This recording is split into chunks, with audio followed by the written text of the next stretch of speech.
Hello darkness, my old friend,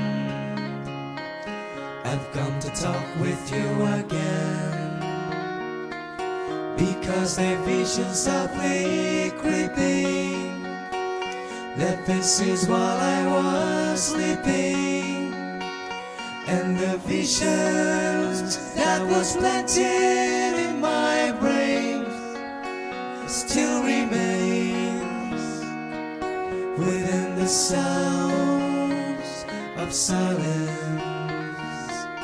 In restless dreams I walk alone, narrow streets of cobblestone,